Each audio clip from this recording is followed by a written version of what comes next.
Hi, it's Colin Coward. I started The Volume to bring you some of the most authentic voices in sports.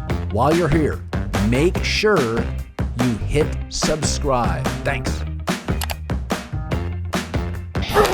Another story that just will not die is the Indianapolis Colts, that they are going to cut Carson Wentz.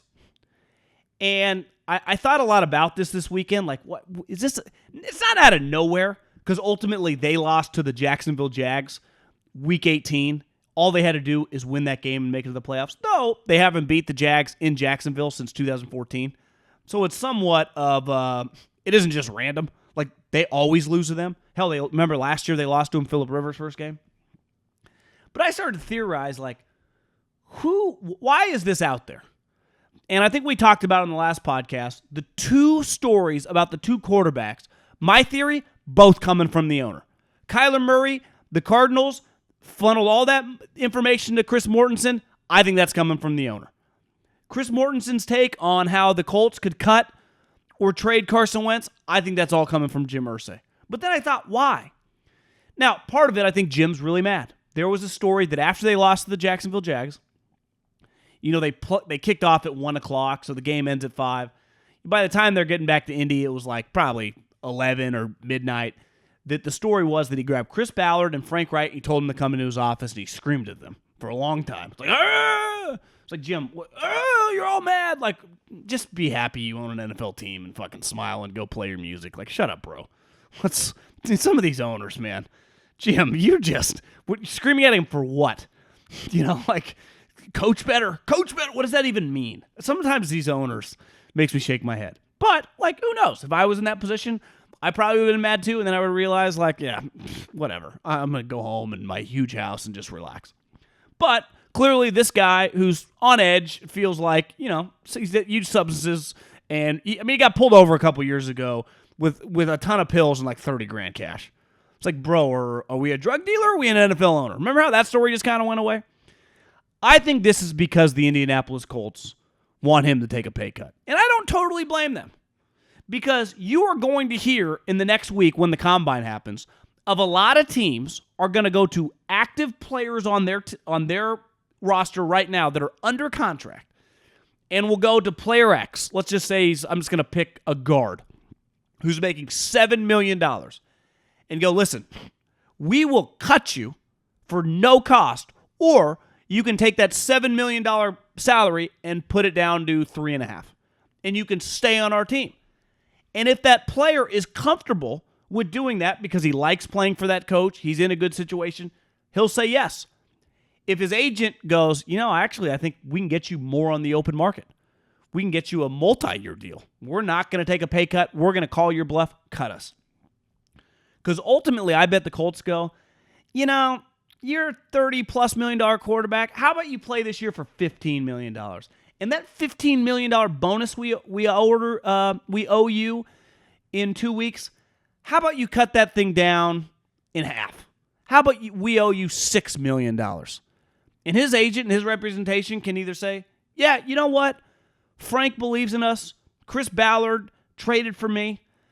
We'll do that for you. Or they can go, cut me.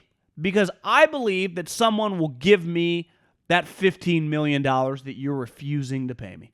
I think I can get that on the open market. I think right now it's more than just Jim Irsay being all hot and bothered and pissed off that his team didn't make the playoffs. And more that I think they're thinking like, we're not going to do any better than this. How are they going to upgrade on Carson Wentz? They do not have the first-round pick because the Eagles have it because of the trade. It was a mistake. If they could do it over again, they would not have made that trade. But they did. And now they have this guy who is clearly not an ideal starting quarterback given how much he makes. But he's better than anything they can get. There aren't any. Google the free agents on the open market. How are they upgrading that position? Who are they? Okay, let's say they could trade him. Who are they getting?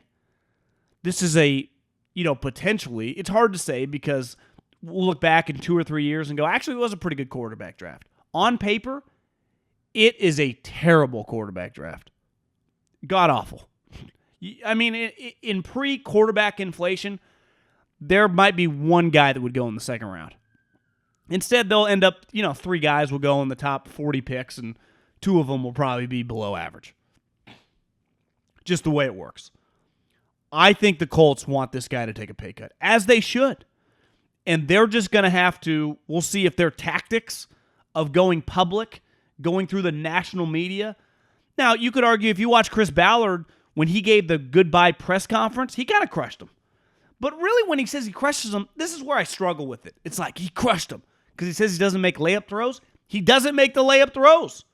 We all saw it. This is no longer 1987 where you can say one thing publicly and no, we all have all DirecTV. We watch all the games. We can watch every snap the guy plays. You can't, tell me he's a great thrower of the football when he can't throw. You can't tell me he's a great three-point shooter when he doesn't shoot 3 points. You can't tell me this guy has home run power when he hits 2 home runs a year.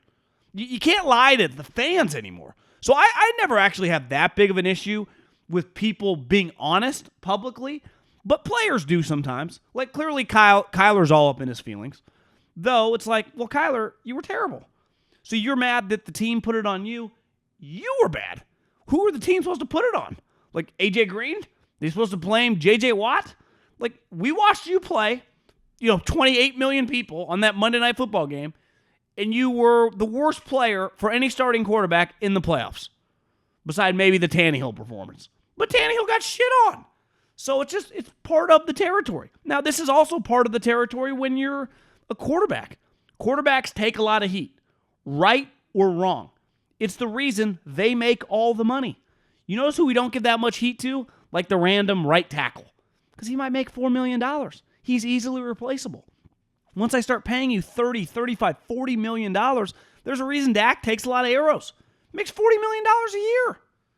There's a reason Derek Carr over the years with the Raiders, despite their dysfunction, and it's been high, has taken a lot of crap. They paid him $120 million since 4 years ago. $120 million. Give him a lot of cash. So when you make all the money, you get all the heat. And I think the Colts want at least to go into this season and potentially, incentivize his contract, change some things, and we'll see if that takes place. I think they're about to get to a stalemate. Roger Goodell is a fantastic commissioner. He is renegotiating his deal right now. You could argue, what has happened under his watch has been complete and utter domination. The 3 biggest sports in America, 2 of them are NFL related. One's the NFL, the second's college football, and the third is the NFL draft. And number 1, the NFL, is in a completely different stratosphere than college football, which is way bigger than baseball and basketball. And I got news for you. The PGA Tour 2 weeks ago, same number as Golden State Warriors against the LA Lakers, the NBA's 2 biggest brands. Now, he's not perfect, but he's going to get a contract extension. The media doesn't like him. He should be applauded.